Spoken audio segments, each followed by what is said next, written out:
Back again. This is episode 2, and I thought to myself I better put a face to the voice you're hearing on these episodes. So I'm Wayne, as the name implies, for the car, and I was just going to show you what we're up to now. We've got all the bits and pieces off around the engine and the gearbox. It's all going to come out in the next couple of days. And I'll show you around the car what I've found so far.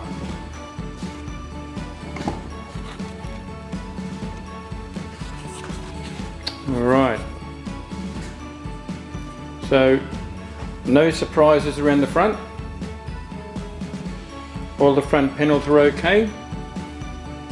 No major rust anywhere, just dirty corners that have got to be cleaned out. Got a lump on that side, but that'll be bash out alright. The guards appear to be all good.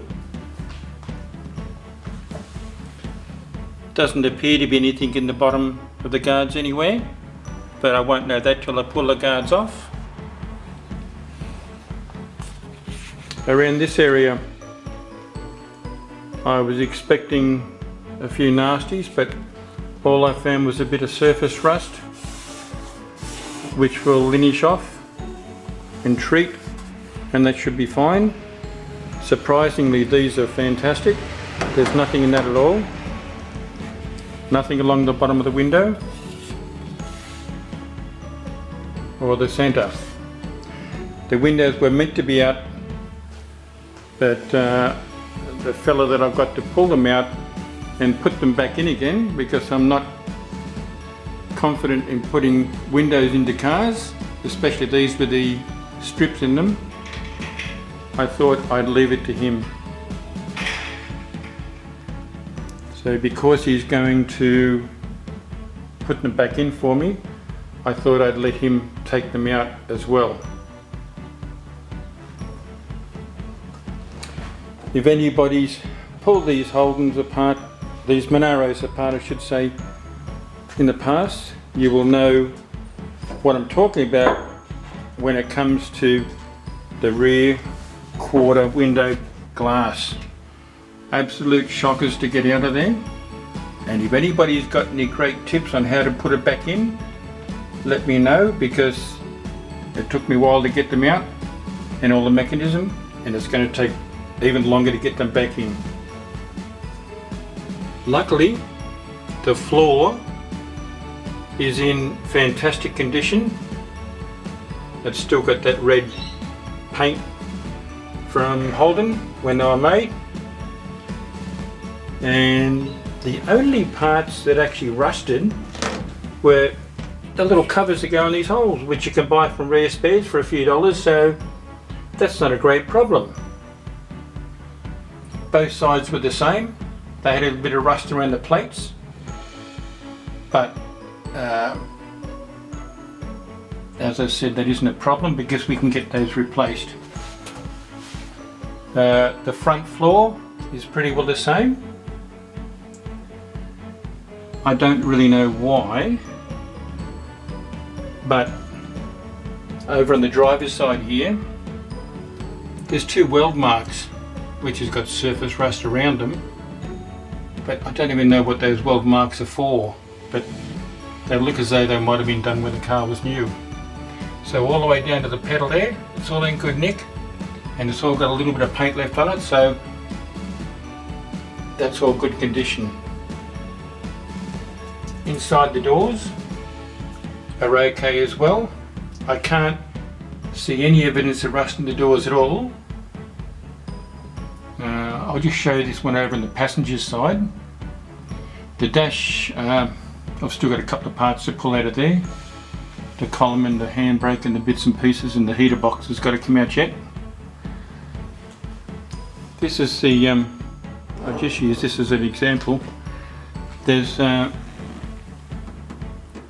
original paint is still around the doors, and underneath is the same. The seam hasn't been disrupted, and it looks like it's in nice condition. So that'll make for a good restoration. Inside the doors are quite good. There's muck in there, but not actual rust. I'll just pull it out, clean it out, and reline it inside with some sealer. So around the outside, I'm just going to get a torch and show you.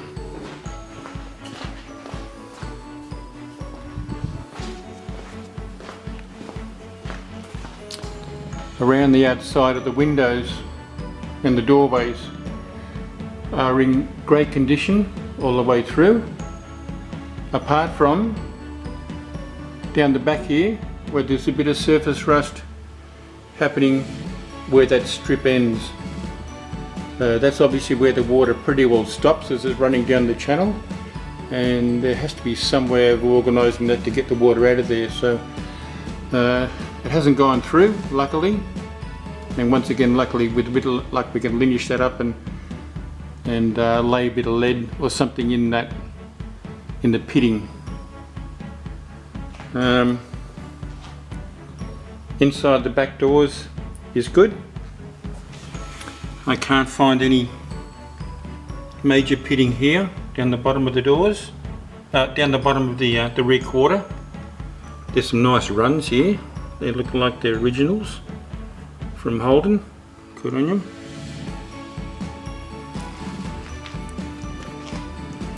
Up around the turret seems to be good. I've had a good look inside and couldn't find any damage, bog or anything else in there. Around the back window, once again, we won't know until the window comes out, but that's going to come out very shortly.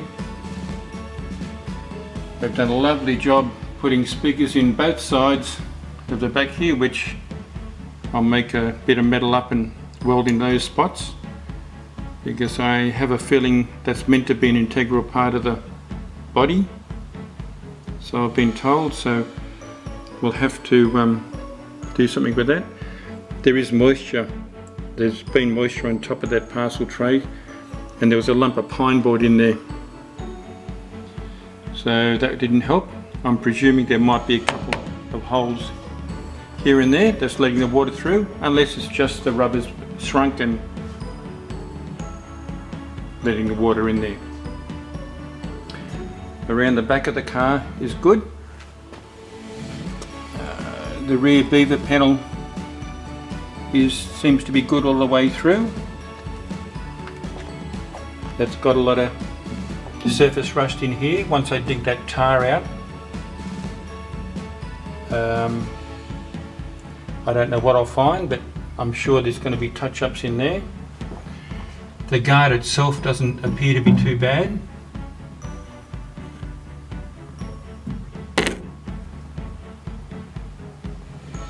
Tank's fine. Everything else in the boot is fine. And the floor's still got a bit of brown paint, a bit of black paint, whatever they've left. This is the side that's got to be replaced on the bottom. That floor needs to be replaced completely. It's got a bit of rust coming up the sides, and the whole floor's got to be cut out on the bottom and put under the wheel.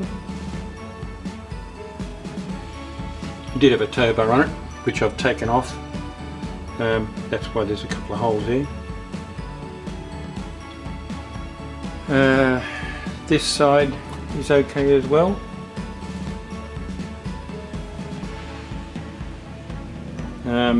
Inside there's a bit of surface rust on the inside of the panel, which I'm going to blast out of there and coat and seal it up again.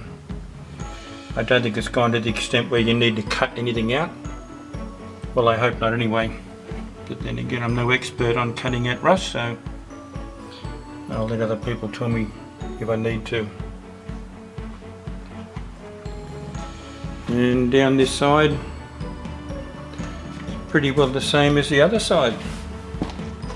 The turret looks good.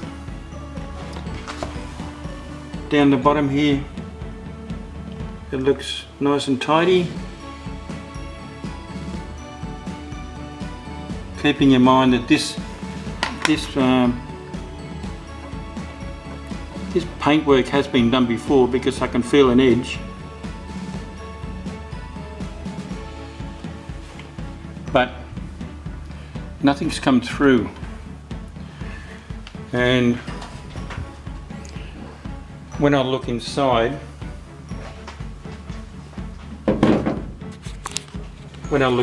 here, I can't see any evidence of repair work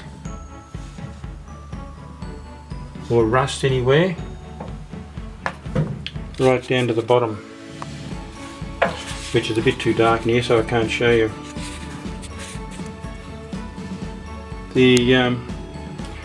This is one of the corners that normally has holes all over the place, but this is quite good.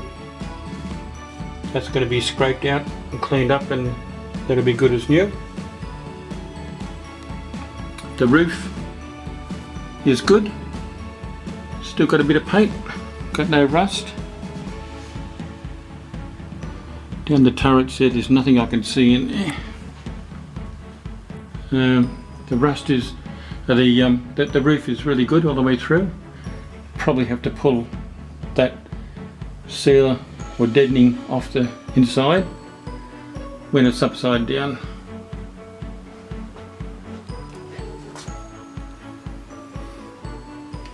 They're all good on the sills, just normal wear and tear. I can't see any evidence of panel replacement, unless an expert can show me differently. Inside the driver's door, it's all fairly clean, as you can see there.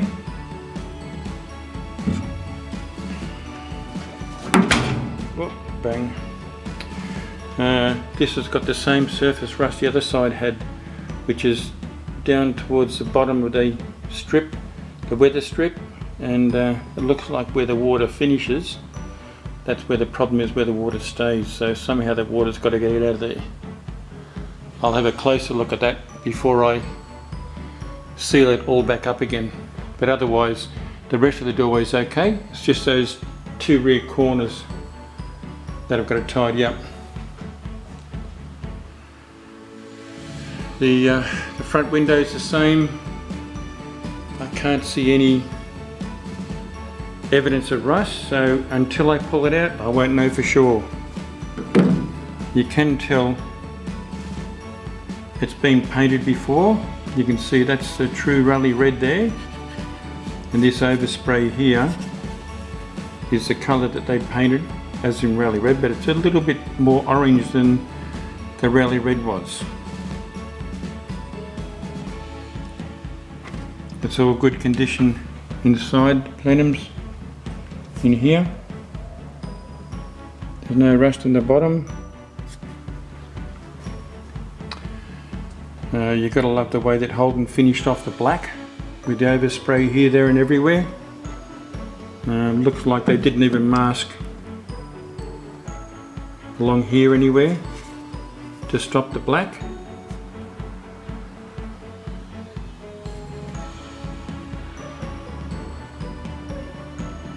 And there's the motor ready to come out, and that's apart from the engine mounts and the gearbox mount, it's ready to come out. The tail shaft is out already, so it's only a matter of hooking up the crane and lifting it out, which is ready to be done in the next couple of days. And by the time I get the engine out, I'll have the windows out again. So I'll be able to show you a little bit more. Everything's right here. And in case anybody's wondering how the floor stays so clean, here's a trick for you. The kiddies bath, not a bath, it's an outdoor pool for the kids. When you're loosening all the fluids out of your motor, put that underneath, you catch the whole bloody lot, and it doesn't go on your floor and you haven't got to clean it up. I'm trying to work as clean as possible because if I get rubbish inside the house, I'm in trouble. So I think that's it for the moment. Thanks for watching. See ya.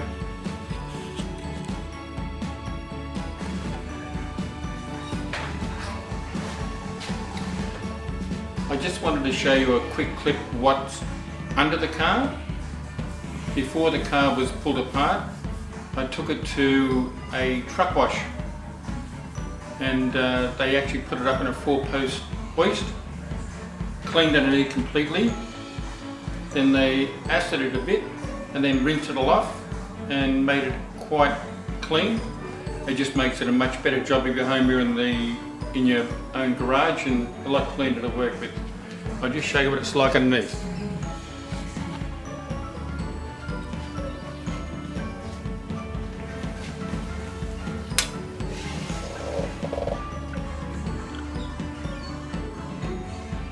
As you can see, it's pretty well stripped everything,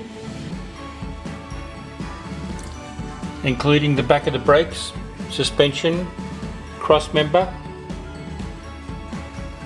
Everything's nice and clean. It just means that when I go to pull this apart, it'll be a lot cleaner inside here to work. I don't know whether this is coming out alright or not, but it's still showing a lot of the paint from original, and luckily no major holes in the floor. So that's going to make it an awful lot easier to clean in here in the workshop once I turn it upside down and stress it.